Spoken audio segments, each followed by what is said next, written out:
Hello and welcome to a Smurd P video, and today we are looking at X-Men issue 4, and on the cover we have the main players, Professor X, Magneto, and Apocalypse, and in the background we've got lots of people that we're going to talk about.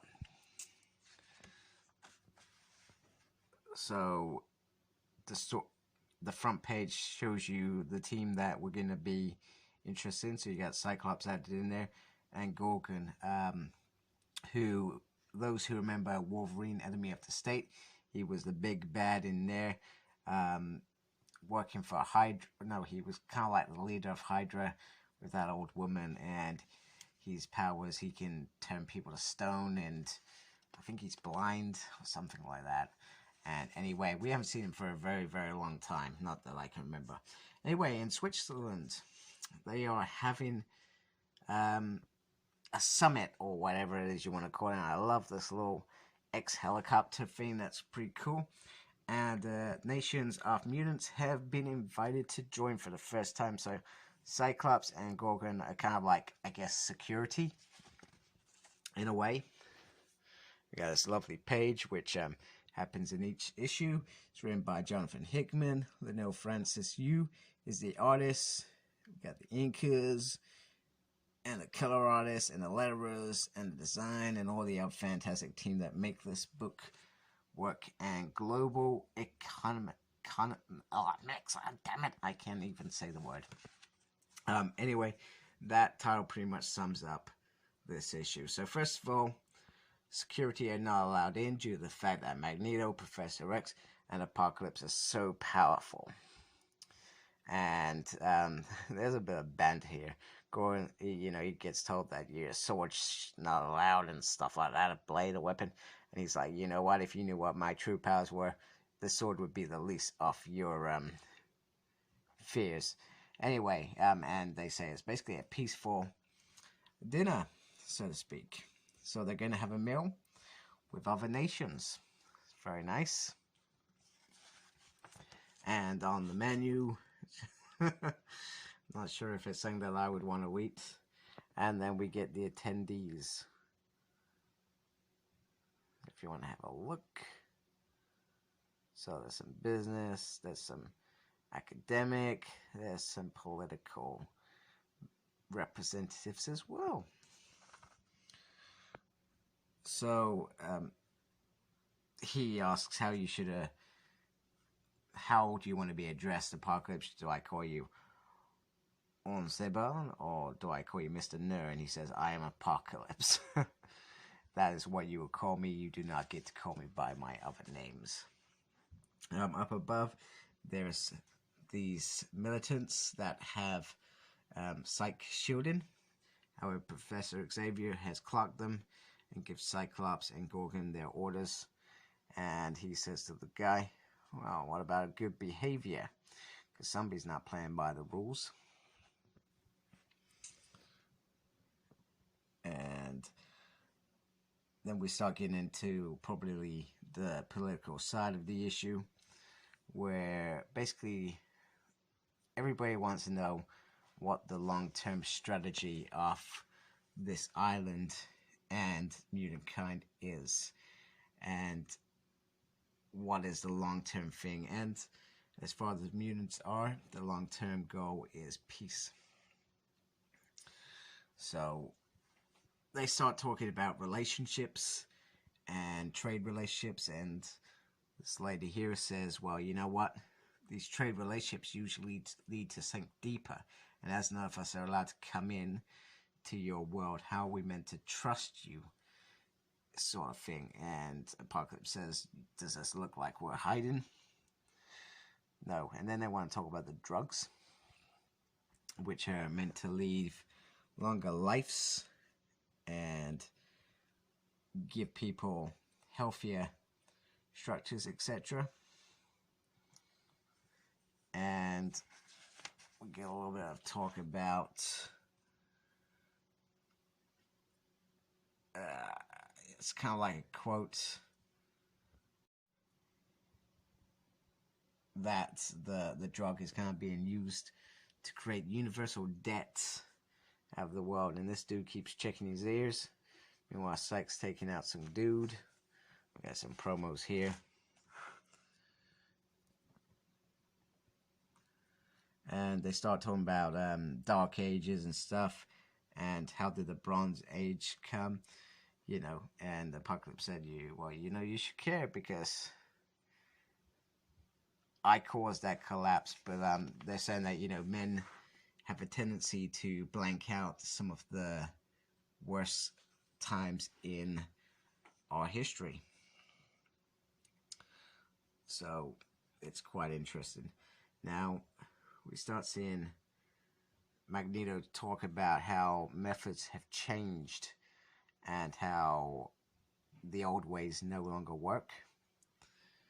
And we talk about how everything is about not power, but about how, I guess, mutants become dominated by giving humans what they need, this drug for a nice long life. They sell it to the governments and make a lot of money.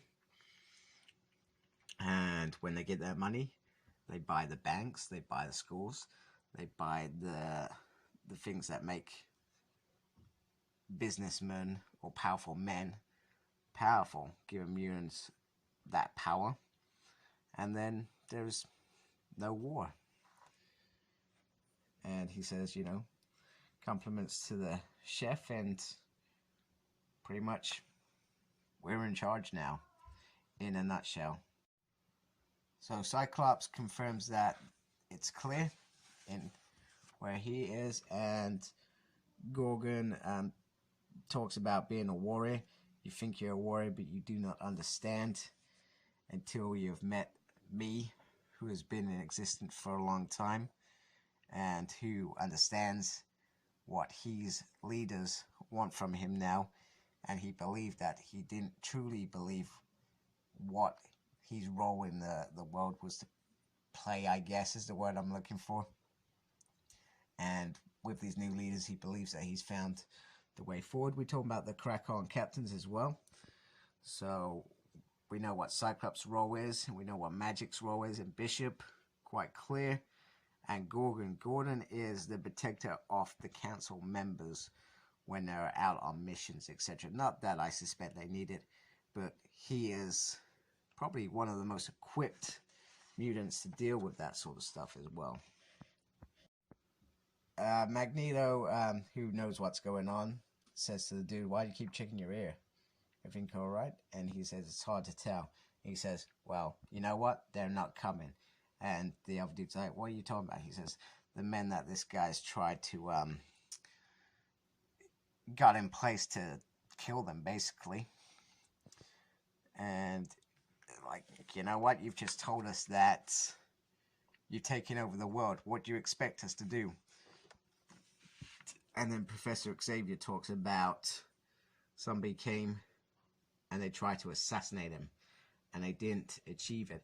But clearly, somebody did achieve it, but with resurrection in place, I guess he's been reborn, or it's somebody else playing the part of Xavier, because from what I understood from those earlier issues is Xavier's the one who helps bring back all the mutant memories, etc., unless he's trained somebody else up, perhaps. And obviously he tries to deny it. He said, well, you know what? That's what you do. That's what you try and do. Xavier says, you know what? Do you think my first dream of human and mutant coexistence has gone away? It hasn't. It's still there. Part of me still believes in that. However, I've had to change how I've done things, because I no longer believe that that is enough to do it. And you guys have made the first move, and what we're going to do is we will retaliate. And if any of you try again, there will be consequences. And we've learned to adapt. We hope you do too. So, and it's left on, expect a response. If you do anything naughty or bad or try and hurt us, we can come back for you. So I really enjoyed this story. I think it needed to happen to show the political side of things, to talk about the drugs, to talk about this underlying war that's not really happening, because the X-Men are now saying that the war cannot happen. We're too strong for you now, and if you do, you're gonna lose, basically. So it's a bold statement.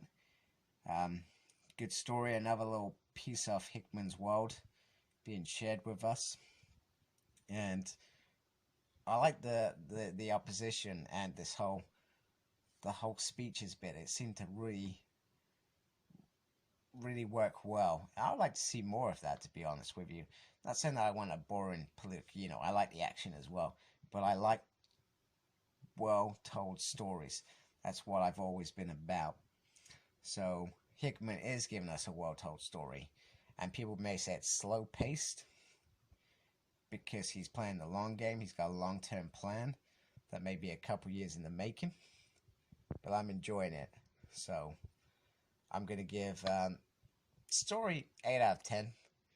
It's not the most compelling issue in the world. The art, it's a bit fuzzy in the art. It's okay. I like it. We're gonna give it a 7. The cover art, I like it. The main players are there. We've got this bit behind here, which you soon learn is the other players in the issue.